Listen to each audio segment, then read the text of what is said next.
누구든지 목마른 자는 내게로 오라 그랬습니다.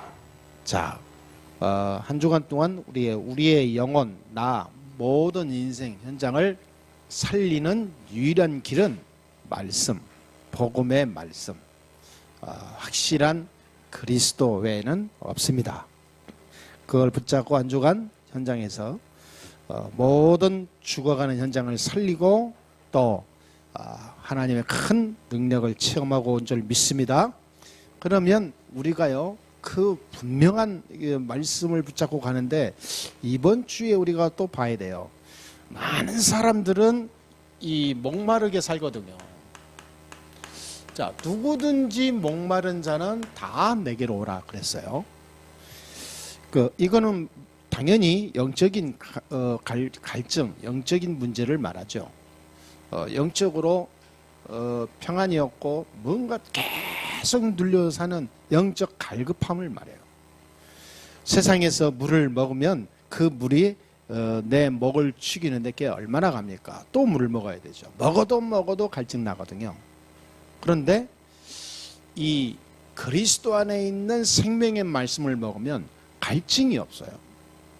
말하자면 영생을 얻는 생수의 강이 넘쳐나리라. 오늘 38절에 말씀했죠.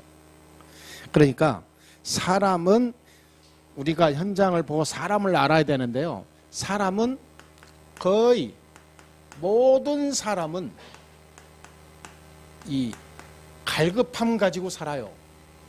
이걸 안고 삽니다. 누구든지 다 갈급함이 있어요. 근데 원래 인간 안 했거든요. 창세기 3장에 사단에게 잡힌 이후로는 인간은 이 갈급함으로 늘 이게 목말라 해요.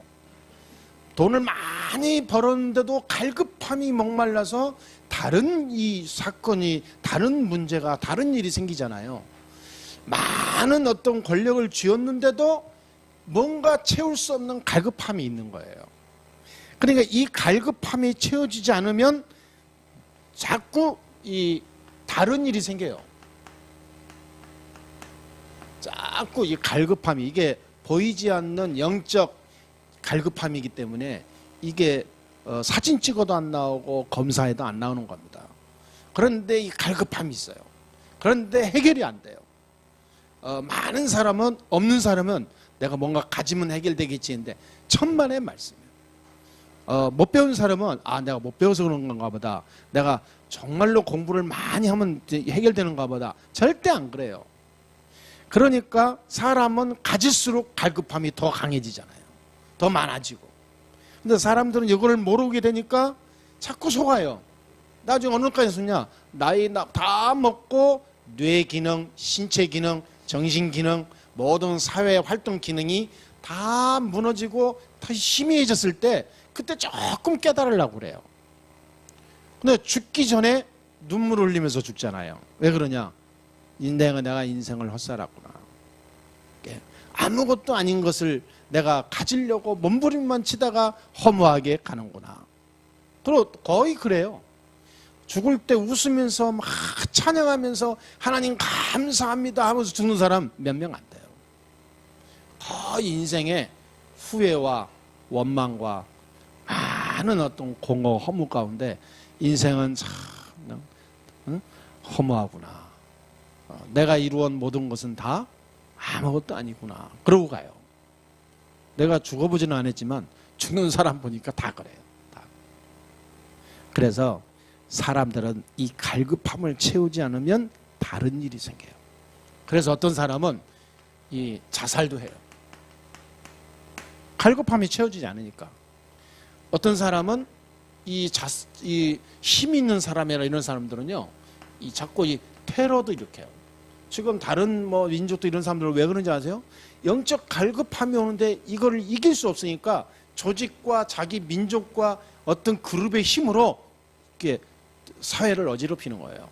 그러니까 때로는 전쟁도 한다니까. 전쟁도요, 영적 갈급함이 너무 심하면 뭔가 표출해야 되잖아요. 그러니까 전쟁을 통해서 자기들이 어떤 희열을 느낀다니까. 이게 지도자들이 영적 갈급함으로 사로잡히면 심각한 문제 오는 거예요. 그래서 지도자들을 위해서 기도하라는 말이 바로 그 말입니다. 사단에게 잡혀서 완전히 영적 이 어마어마한 이 압박 속에 빠지면 지도자가 무슨 짓을 할지 몰라요. 이게 해결 안 되니까 사고 사건이 계속 나는 거예요. 영적 갈급함이 이게 계속 심해지면 사고를 못 막는다니까. 이상하게 사고 현장에 내가 끼어. 이상하게 사건이 일어나는데 그 현장에 내가 휘말린다니까. 어떤 사람은 옆집에서 자살했는데, 친하게 지내는 사람이 자살했는데 그 충격으로 정신병원으로 갔는데 치유가 안 돼요. 그러니까 나하고 상관없는 사고 사건 사회 환경이 내 영혼을 무너뜨려요. 왜냐하면 영적 갈급함 속에 있으면 어느 날 문제 온다니까. 이번에도 일본에 지진으로 가고 강풍, 태풍 막 가가지고 많은 사람이 죽고 사회에 막 많은 기반 시설이 무너지고 그랬잖아요. 한 번 지진 나서 가족 중에 막 큰 실종되거나 뭔 일이 생기거나 그러잖아요. 그 가족들, 그 지역, 그 동네 전체가 영적으로 패닉 상태가 온다고 하더라고요. 그게 한참 간대요. 여러분, 영적 갈급함이 이렇게 무서워요. 오늘 이 모든 영적 갈급함이 다 무너지는, 해결되는 그런 축복의 날이 될 줄 믿습니다. 그러니까 이 본문을 보게 되면 이 초막절을 나온다면, 초막절은 다른 말로 우리가 쉽게 말하면 수장절입니다. 초막절은 언제 지키냐면 광야 40년 동안 지나서 가나안 땅에 들어가서 하나님 앞에 정말로 감사하고 예배하고, 그 초막절 40년 동안 이 천막을 치면서 들었던 그걸 유목민이라 그러죠. 40년 동안 계속 광야를 유목 생활을 했단 말이에요. 그런데 그 40년 동안 하나님이 한 번도 이 이스라엘 백성을 안 지킨 적이 없어요. 계속 24시간 성령 인도했단 말이에요. 성령으로 역사하고. 그 어마어마한 하나님의 역사와 축복을 감사하면서 예배드리고 하나님 앞에 영광 돌린 날이 초막절이에요. 그러니까 가나안 땅에 들어가가지고 1년에 한 번씩 전 백성이 모든 것을 멈추고 초막절로 모이는 거예요. 하나님 앞에 영광 돌리고. 우리 민족을 인도하신 하나님의 40년의 광야 생활을 지키신 하나님의 은혜와 응답 축복을 감사하면서 지키는 절기가 초막절이에요. 오늘날 말하면 추수감사절로 이렇게 바뀌기도 했죠. 근데 이 초막절을 시작으로 벌어진 본문 내용입니다. 그런데 많은 사람들이 뭐냐면 초막절을 그렇게 지키고 잘하고 얼마나 초막절을 유대인들이 잘 지키냐면요, 이 날에 이 이스라엘에 있는 양이 제일 많이 죽는 날이에요. 막 피제사 드리고 막 온 제단에 피 뿌리고, 그리고 저기 어느가 실로한 연못이라든가 이 깨끗한 연못 있잖아요. 거기에 물을 떠다가 막 이제 성전 닦고 청소하고 막, 이게 어마어마한 행사, 말하자면 이스라엘의 3대 절기 중 절기인데 최고 절기란 말이에요. 그렇게 철저하게 지키는데 유대인은 목말라. 이스라엘 사람들은 목말라요. 절대 영적 문제 해결이 안 돼요. 그걸 지금 예수님이 설명하는 거예요. 너희들이 초막절을 그렇게 잘 지키냐? 초막절 꼭 마치 무슨 광야 시대에 진짜 가나안 땅에 들어 응답받은 것처럼 어마어마한 행사와 이벤트 막 이렇게 각종 축제를 다 한단 말이에요. 그런데 신기하죠. 이 목마름은 해결이 안 돼요. 그때 예수님께서 하는 거예요. 내게로 오라. 아주 간단한 거죠. 내게로 오라. 모든 목마른 자들아 내게로 오라. 영적으로 갈급한 자들아 내게로 오라. 이 말을 못 알아들으면요, 거의 다 사람은 다른 게 빠진다니까. 아니면 신비주의, 율법주의, 인본주의, 각종 자기 이념, 사상, 자기 철학, 이걸로 살아가야 돼요. 자기 어떤 고집이나 오기로 살아가야 된다니까. 이게 안 되면 내게로 오라. 그리스도 안에 참 평안과 행복이 있음을 모르면 내 능력, 내 힘, 내 혈기로 살아야 돼요. 그게 없으면 세상 못 살아요. 진짜 그렇다니까. 그래서 저는 어릴 때도 혈기 왕성할 때 하나님 없는 줄 알았어요. 왜? 안 보이니까. 그러니까 내 힘만 있으면 세상 다 내가 정복할 수 있을 거라고 생각했어요. 그래서 내가 노력하고 내 힘을 쌓고 내가 뭔가 가지면 되는 걸로 알았다니까. 천만의 말씀. 너무 어리석었죠. 내가 하면 할수록, 들어가면 들어갈수록 누가 알지 못하는 내 속에 영적 갈급함은 어마어마하게 크게 오는 거예요. 어마어마하게. 그런데 어느 날 그리스도를 알게 됐다 이 말이에요. 복음. 내게로 와라. 내게로 와서 마시라. 그 배에 생수의 강이 흘러 넘치리라. 이 말이 내가 살았을 때는 절대 안 들려요. 왜냐하면 영적 갈급함 속에 있는 사람이요, 이 말을 알아들으면 사는 길인데, 영적 갈급함 속에 있는 사람이 여기에 다른 거에 사단이나 어떤 다른 거에 잡혀 있는 사람은 안 들려요. 들리는 시간표가 늦게 와요. 그래서 우리가 빨리 깨닫고 결단하는 순간 하나님의 큰 축복이 오게 될 줄 믿습니다. 그래서 이거를 그냥 두게 되면 반드시 정신문제 옵니다. 이거를 그냥 두면 정신문제 와요. 이걸 그냥 두면 반드시 내 삶 속에 큰 실패가 옵니다. 다시는 일어날 수 없는 실패가 와요. 그래서 이 동네도 저렇게 다니다 보면은 멀쩡히 자기 집도 있고 사는데 노숙자로 사는 사람이 있어요. 완전 노숙자. 노숙자는 아닌데 노숙자예요. 그냥 하루 종일 막걸리 술만 먹고 밖에서 이렇게 누워서 자고 일어나고 그런다니까요. 분명히 집은 있어요. 집이 있고 부모도 있고 다 있다니까. 그런데 집에 안 들어가요. 그럼 왜 그러냐? 그럼 누가 어떻게 설명합니까 그게? 영적으로 사단에게 잡혀버리는데. 그러니까 완전한 다시 일어날 수 없는 실패 속에 들어가는데 요 사단이 작업하는 거예요. 사단의 작업에 완전히 넘어간 거죠. 그때에 예수님께서 우리의 연약함, 우리의 무능함, 우리의 많은 것 힘없는 것을 아시고 오늘 본문 말씀에 보니까 38절에 답을 주잖아요. 나를 믿는 자는 성경의 이름과 같이 그 배에서 생수의 강이 흘러나게 하리라. 아멘. 그러면 우리가 어떻게 하면 되겠습니까? 어떻게 우리의 이 어마어마한 영적 목마름을 해결하고 생수의 강이 나에게서 내 안에 내 삶 속에 나타나고 그리스도가 사실적으로 체험되는 인생을 우리가 성공할 수 있냐 이 말이에요. 첫 번째입니다. 먼저 생각부터 바꿔야 돼요. 생각. 거의 사람이요 생각에 사로잡혀 있어요. 생각이 달라요. 유대인의 생각 가지고는 어마어마한 축복을 다 와 있는데도 못 붙잡고 놓쳐버리게 된다 그 말이에요. 오늘 예수님의 말씀. 하나님이 그리스도로 오셨는데 유대인으로 오셨어요. 유대 땅에 오셨어요. 얼마나 큰 축복입니까? 그리고 실제로 예수님을 지금 보고 있어. 그 얼마나 축복입니까? 그런데도 그 예수가 그리스도인 것을 모르는 거예요. 그러니까 이 유대인들의 생각은 다른 거에 사로잡혀 있어요. 딱 고정돼 있어요. 뭐냐면 그들은 자기는 이 아브라함 자손이다 이 말이에요. 자기들은 아브라함 자손이래. 그리고 이 다윗의 후손으로 예수님이 오시지 않냐? 그 말이에요.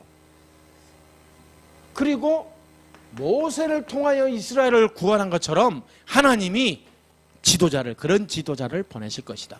자기 생각대로 딱 고정돼 있어. 말하자면 하나님의 깊은 계획을 모르는 거죠. 하나님이 그리스도로 오셨는데 베들레헴에 마구간으로 오신다는 건 상상도 안 한 거예요. 왕궁으로 오실 줄 알았지. 어마어마한 그 소문과 함께 하늘에 막 나팔 소리와 함께 하늘에서 쫙 구름 타고 내려올 줄 알았지. 유대인의 생각은 자기들의 어떤 이 육신적인 어마어마한 영광과 세상을 이 지배하라는 어떤 이 뭔가의 큰 인간적인 능력 속에서 인생을 바꿔줄 구원자를 바란 거예요. 영적인 비밀을 다 놓친 거죠. 그래서 우리는 어떻게 되냐? 우리의 그릇을 깨트려야 돼요. 우리의 그릇. 원래 가지고 있는 창세기 3장 속에 묻혀있는 내 그릇을 깨트려 버려야 됩니다. 오늘 우리가 가지고 있는 선입견, 고정관념, 내가 가지고 있는 경험, 내가 가지고 살아가는 뭔가의 나의 이 지탱하고 있는 내 속에 나 있잖아요. 그걸 완전히 깨트려 버려야 돼요. 말씀 앞에, 복음 앞에 완전히 깨트려야 돼요. 그러니까 빌립보서 4장 13절에 바울은 완전히 깼잖아요. 내가 그리스도와 함께 그리스도의 능력으로 내가 그 안에서 모든 것을 할 수 있느니라. 아멘? 그 말이요. 깨트려야 돼요. 내게 능력 주신 자로서 모든 것을 할 수 있느냐 그랬잖아요. 그 말은 내가 그리스도로 내 걸 다 깨트렸다 그 말이에요. 그래서 그릇을 깨트리지 않으면 이게 옵니다. 뭐가 오냐 하면 사단이 나를 함정을 파놓고 기다려요. 내가 함정인지 모르고 간다니까. 그러면 이 함정에 딱 빠지잖아요. 여러분, 아담과 하와가 사단의 함정에 빠졌잖아요. 함정인지 모르고 미혹당해서 먹은 거 아니에요. 사람들이 가장 이게 자기가 가는 길이 옳다고 생각하는데 복음에서 봤을 때는 옳지 않거든요. 근데 자기는 옳대. 그 결국은 뭐냐? 사단의 함정이죠. 우리 어린 아이가, 조그만 아이가 절벽인지도 모르고 막 뛰어가. 그럼 그걸 아는 부모는, 어른은 저러다가 뭐 지 알아서 돌아오겠지 놔둡니까? 얼른 가서 딱 못 가게 만들죠. 사단의 함정에 딱 빠져요. 그러면 사단의 함정에 빠지면 절대 못 빠져나옵니다. 틀을 만들어버려요. 틀. 완전히 감옥에 들어가면 자기 힘으로 못 나오듯이 틀을 만들어버려요. 어디 가도 못하게 봐요. 거기에서 운명처럼 살아야 된다니까. 그러면 이게 됩니다. 올무에 싹 사로잡혀요. 평생 사단의 종됩니다. 그러니까 그릇을 깨트리지 않으면 이렇게 돼요. 말하자면 나라고 하는 존재를 깨트려야 돼요. 내가 많은 사람일수록요, 이게 많아요. 결국은 이용돼요. 사단의 함정인지도 모르고 걸어간다니까. 자기는 잘하고 있대요. 그러니까 완전히 그 틀에서 살죠, 이제는. 또 신기해요. 사단이 좋아하는 일만 골라서 해요. 나중에 어느 시간표가 되면 완전히 사로잡혀버려요. 종노릇하죠. 자, 여기에서 우리는 해방돼야 됩니다. 그러니까 우리의 생각을 깨트려버려야 돼요. 내가 생각하는 것이 옳다 하더라도 옳지 않을 수 있습니다. 내가 생각하는 것이 틀리다고 해도 그것이 틀리지 않을 수도 있어요. 그러니까 우리의 기준이 바뀌어야 돼요. 네? 우리의 기준이 늘 내 중심이 되잖아요. 내 중심. 그거는 이렇게 해야 돼, 저렇게 해야 돼. 내 생각은 그거 틀려, 맞아. 늘 자기 논리를 강조하잖아요. 그게 맞을 수도 있고 틀릴 수도 있고, 아무리 세상이 객관적이라 해도 그리스도 안에서 객관적이어야지 세상 논리로 객관적인 건 없어요. 완전 나를 깨트려야 됩니다. 말씀에 입각한 객관이 나와야 돼요. 우리가 배운 지식의 객관이 아니에요. 그러니까 완전히 우리는 지금 굉장한 겁니다. 나를 깨트리는 작업을 해야 돼요. 우리의 기준 수준이 바뀌어야 돼요. 이제 영적 수준으로 가야 돼요. 꼭 그러게 되길 믿습니다. 우리의 수준이 완전히 바뀌어요. 육신적이 아니라 영적으로 가야 돼요. 우리의 표준이 바뀌어야 돼요. 전부 복음으로, 말씀으로 다 끌어 들어가야지 자꾸 내가 배운 짧은 지식으로 가면 안 돼요. 내 경험으로 가면 안 돼요. 오늘부터 우리의 모든 생각이 그리스도 안에서 바뀌게 되는, 그래서 우리의 그릇이, 과거의 그릇이 깨트려지고 새로운 그릇으로 탈바꿈되는 그런 응답의 날이 될 줄 믿습니다. 예. 정말로 하나님의 큰 은혜가 임하게 될 줄 믿습니다. 그렇다면 우리의 생각이 바뀌었으면요, 이제부터 믿음만 있으면 돼요. 진짜 믿어야 돼요. 여러분 정말 구원 받았습니까? 어떤 목사님이 그래요. 만나면 모여서 식사하면 꼭 물어봐요. 김 목사 너 구원 받았냐? 이렇게는 질문하는 목사가 있어요. 이 목사 너 구원 받았냐? 순간 안 듣던 질문을 받잖아요. 그러면 이제 잠시 한 0.1초 당황하죠. 왜냐? 안 듣던 질문을 받으니까. 그런데 뜨끔하는 거예요. 그래, 난 구원받았지. 구원받은 거야. 그럼 구원받았냐? 그 속에는 뭐냐면 진짜 구원 속에 너의 생각, 삶이 구원 되시는 그리스도로 바뀌었냐? 그 말이요. 그러니까 저 천국 갈 수 있냐? 그 말이 아니라. 정말로 우리가 예수를 믿는다면 예수 그리스도의 그 어마어마한 절대 언약을 붙잡았습니까?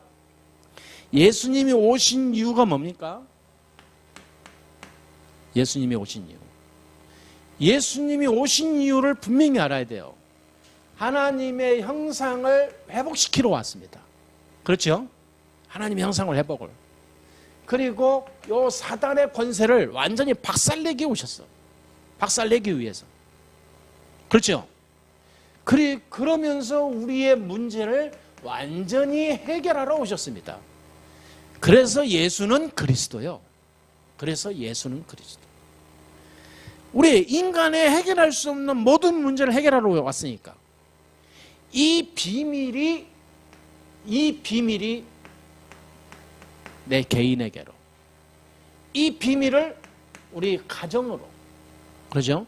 이 비밀을 내가 살아가는 사회로, 이 비밀이 내가 살고 있는 현장 그 일 속에 들어가야 될 분명한 이유가 있습니다.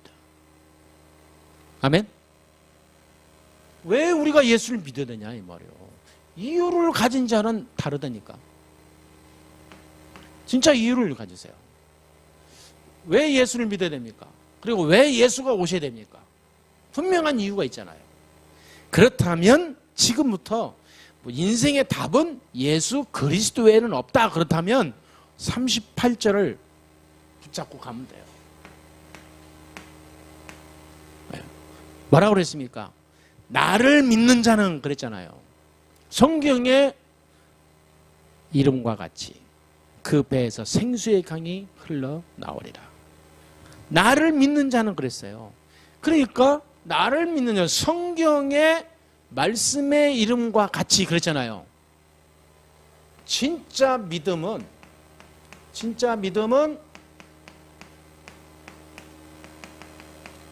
말씀을 붙잡는 믿음입니다. 말씀 놓친 기도응답, 말씀 놓친 이상한 현상 보고하는 것은 거의 사단의 함정이에요. 그것이 좋은 거라도 그래요. 나는 어느 날 뭐 했는데 생각했는데 잠시 뭔가 쫙 환상이 지나가는데 그대로 되어지고 평생 그것 때문에 힘이 되고 그러는데요. 아무리 그래도 말씀 떠난 그거는 사단의 함정이에요. 그건 올바른 믿음 아닙니다. 올바른 믿음은 뭐냐? 말씀 붙잡고 행복을 누리는 사람이에요. 내가 이상한 거, 기적, 이상한 증상 안 봐도 말씀 속에 모든 것이 있음을 굉장히 행복해하는 사람.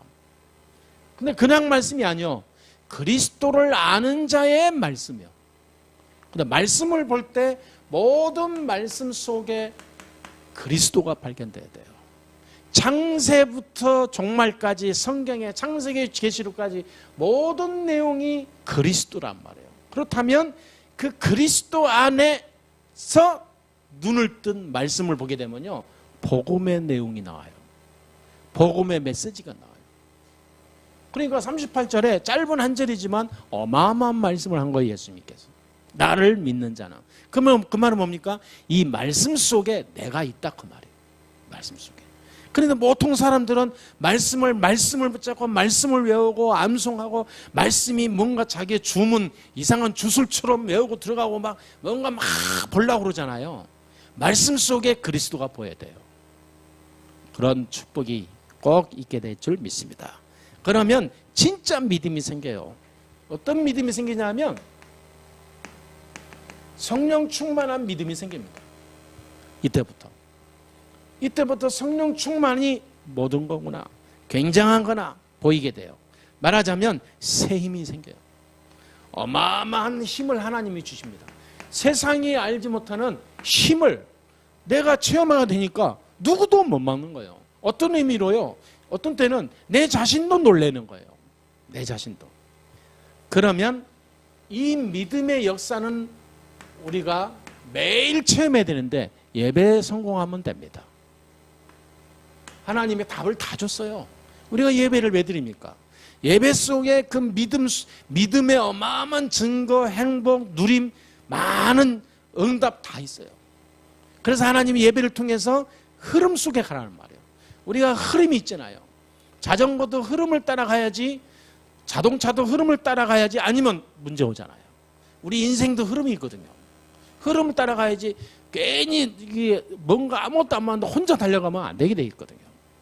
그러니까 신앙도 흐름입니다. 정말로 그리스도를 믿으면, 답을 알았다면 예배의 흐름 속에 있어야 돼요. 그래야 이게 믿음의 내용이, 믿음의 중심이, 믿음의 그릇이 커져요. 내 그릇은 깨지고 그리스도 안에 있는 그릇은 키워집니다. 새로운 응답이 오게 되죠. 그래서 예배만 제대로 드리면 어마어마한 이 응답이 와요. 시편 100편 4절에 다윗이 그랬잖아요. 내가 이 하나님을 찬양하고 주의 전에 들어갈 때 감사함으로 들어간다 그랬어요. 감사함. 여러분 예배 올 때 감사하는 마음으로, 정말로 사슴이 뛰듯이 내가 오늘 드디어 예배당에 가는구나, 하나님 감사합니다, 그런 어떤 팔팔 뛰는 감격과 감동과 은혜와 축복 속에 와야 돼요. 이 자리에 다 그렇게 오신 줄 믿습니다. 예. 우리 이집사님 같은 경우에는 예배 참석의 교회에서 용인에서 여기까지 오셨잖아요. 그게 보통 사람과 불가능합니다. 사실은 누가 가능합니까? 예? 밤새도록 일하고 오는데 새벽에 오는데 어떻게 옵니까? 예, 진짜 믿음이 없으면 안 돼요. 진짜 믿음이 없으면. 오늘 와야 될 사람도 오잖아요. 밤새 장사하고 피곤해서 못 일어나서 지금 못 왔잖아요. 지난주 주중에 갔는데 그분이 그러더라고. 목사님 11조랑 다 준비하는데 못 갔어요. 그러면 11주년에서 빨리 와야지. 거의 11조가 좀 많아요. 그런데 그건 못 나왔어요. 그건 오늘 나올 때 오늘 그러면 이번 주 꼭 나와서 드려야지 했더니 준비하고 가야죠 했더니 오늘 또 못 나왔잖아요. 왜냐하면 너무 피곤하니까. 근데 사람들 신기하죠. 그렇게 피곤해도 자기 일하는 데는 안 놓고 가더라고. 그러니까 믿음이 없으면 예배당 못 와요. 그 예배 성공하면 그때부터 시간표는 옵니다. 그래서 말씀을 주일날 말씀을 잘 붙잡으면 돼요. 말씀을 한 개라도 붙잡으면 됩니다. 많이 붙잡아야 되겠지만 필요치 않아요. 하나만 붙잡으면, 사람은 단순하고 수준이 있기 때문에 많은 것을 붙잡고 가면요 복잡해져요. 한 개만 딱 붙잡으면 돼요. 내가 실천할 수 있는 거 딱 하나만 붙잡으면 돼요. 그리고 어떤 사람은 막 무슨 설교를 목사보다 더 잘해. 끝나고 나중에 포럼할 때 보니까 얼마나 막 달달 외우고 정리하고 또 찾고 했는지. 어떤 목사가 은혜 받는다니까. 절대 그렇지 않습니다. 다 몰라도 한 개만 붙잡은 사람이요 성령님도 더 잘 받아요. 왜냐하면 집중할 수 있잖아요. 하나만 딱 붙잡으니까. 그래서 우리는 늘 신앙생활을 할 때 속지 말아야 됩니다. 절대 속지 말아야 돼요. 그리스도와 그 속에, 말씀 속에 다 있음을 싸워야지 이겨야 돼요. 절대 이게 중요해요. 영적 싸움이 중요합니다. 사람이 어려움 당하면요 영적 싸움이 안 되거든요. 속아요. 말씀 붙잡고 기도하면서 싸우시게 되기를 주의 이름으로 축원합니다. 반드시 영적 싸움은 승리하게 돼 있어요. 속으면 절대로 안 됩니다. 그러면 성령 충만 받으면 무슨 일이 생기냐면요 사도행전의 역사가 일어나요. 이 사도행전의 역사가 계속 일어나요. 성령 충만 받으면 사도행전 1장에 두려움이 없어요. 성령 충만 받으면. 그렇게 핍박과 죽음이 오는데 안 두려워. 성령 충만 받으면 2장 3장 보니까 계속 현장에 들어가게 돼 있어요. 말하자면 성령 충만 받으니까 계속 현장에 문이 열려. 그러니까 전에 못 봤던 눈이 열려요. 말하자면 담대함이 생기죠. 성령 충만 받으니까 안진뱅이한테도 그리스도를 담대하게 선포하잖아요. 전에는 말 못했거든요. 왜? 안진뱅이니까. 성령 충만 받으니까 하나님이 주신 힘이 생겨요. 그런 응답이 꼭 있게 되길 바랍니다. 성령 충만 받으니까 4장서부터 이 7장, 8장, 7장까지 보니까 뭔 일이 생깁니까? 성령 충만 받으니까 어마어마한 사람들이 모르는 참 복음 안에 있는 자유를 알아요. 그러니까 순교를 하는데도 행복한 거예요. 복음 안에서. 성령 충만 받으니까 사도행전 8장 9절 8장에서 10장까지 보니까 성령 충만 받으니까 핍박이 오고 문제가 터지고 사건이 터지고 시대의 어둠이 오는데도 하나님의 문이 그 전도자들을 통해서 열어나가요. 여러분 성도님들의 모든 하는 일과 사업 인생 속에 이 문이 열리게 될 줄 믿습니다. 그 진짜예요. 이게 성령 충만 받으니까 11장에서 19장까지 보니까 이게요 세상을 바꿔버려요. 흑암세력 다 꺾어버리죠. 교회가 세워지죠. 전도문이 열리죠. 제자가 일어나죠.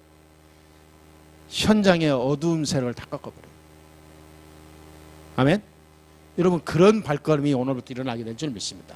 성령 충만 받으니까 20장에서 28절에 보니까 영원한 거예요. 영원히 이 복음의 역사는 계속돼요. 아무도 못 막아. 아멘. 여러분의 가는 길에 누가 막습니까? 사단이 여러분을 가기도 전에 겁나서 떠나가요. 그렇잖아요. 여러분 때문에 세상 사람이 여러분을 힘들게 하는 게 아니라 여러분 때문에 세상 사람이 여러분 앞에 무릎 꿇고 살게 돼 있어요. 그런 축복이 일어나야 될 줄 믿습니다. 왜냐? 세상은 목말라 있거든요. 목마른 자인데 그 목마름을 채우고 해결할 수 있는 길을 몰라 방황하는 거예요. 그런데 답이 있잖아요. 그리스도 안에. 참 성령 충만의 비밀을 알잖아요. 가는 곳마다 하나님은 그리스도의 생수의 강이 흘러 넘쳐나게 돼 있어요. 그래서 우리는 반드시 지금 잠시 조금 힘든 일이 생길지라도 흔들리지 않아야 될 이유가 있는 거예요. 하나님은 살아계시다. 분명히 영적 비밀을 가지고 있으면 세상을 살리게 된다. 그래서 오늘부터 그릇을 키우시기 바랍니다. 그릇을 키워야 돼요. 꼭 그렇게 될 줄 믿습니다. 그릇을 키우세요. 작은 그릇 가지고는 절대 안 돼요. 이게 복음 말고는 전부 다 양보하면 돼요. 오늘부터 저와 여러분 그렇게 됩시다. 복음 아니고는 다 양보하는 거예요. 복음 말고는 전부 배려하면 돼요. 배려. 그냥 배려하면 돼요. 그냥 복음 말고는 복음도 양보하고 그러면 안 됩니다. 복음은 사생결단하고 선포하고 붙들고 가야 돼요. 복음 아닌 것은 전부 양보해야 돼요. 그래서 내 욕심 이런 거 있잖아요. 자존심 이런 것들 이런 기타 등등 있잖아요. 이런 건 전부 싹 깨트려버려야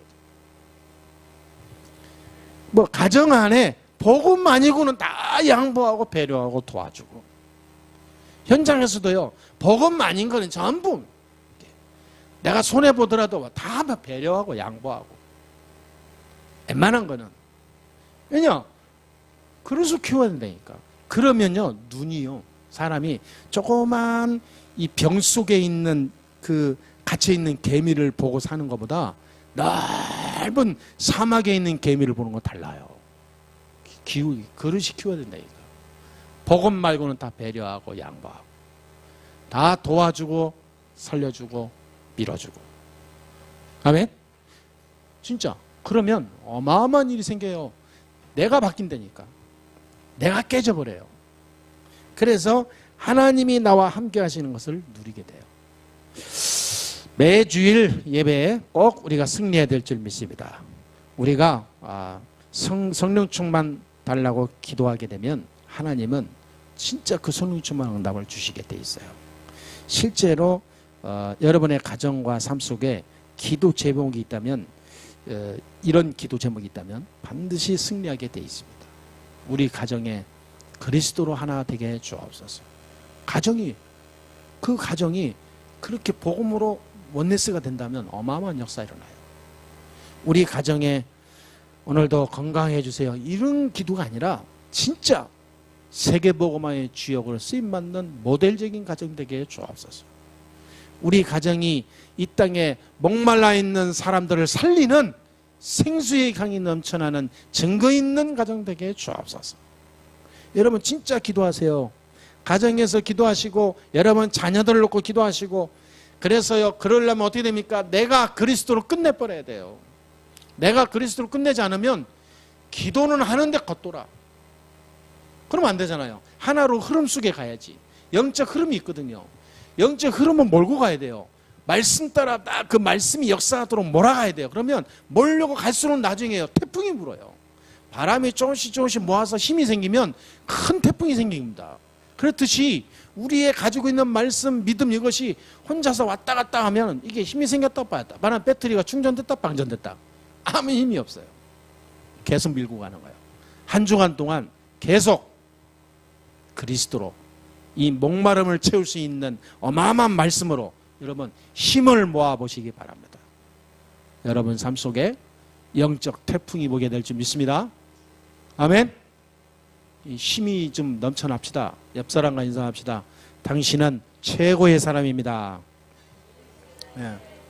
예. 한 번 더 합시다. 당신은 진짜 절대 제자입니다. 예. 아멘. 기도하겠습니다. 하나님 감사합니다. 하나님께서 이 시간도 영광을 받으시고 우리에게 목마름 속에 방황하고 이 땅의 함정 틀 올무 속에 영원히 빠져나오지 못할 연약한 우리를 완전히 살리시고 영원히 목마르지 않는 생수의 축복을 누리게 해주시니 감사합니다. 하나님 복음 안에 모든 것이 있음을 우리는 깨달았습니다.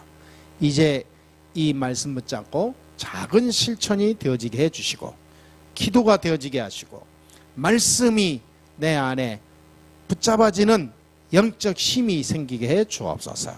그래서 과거의 나를 깨트리고 과거 속에 있는 현장 사람들을 살리는 믿음의 모델이 되게 하여 주옵소서. 오늘부터 하나님의 참된 믿음의 역사가 걸음 속에 나타나게 해 주옵소서. 우리 주 예수 그리스도의 이름으로 감사하며 기도합나이다. 아멘.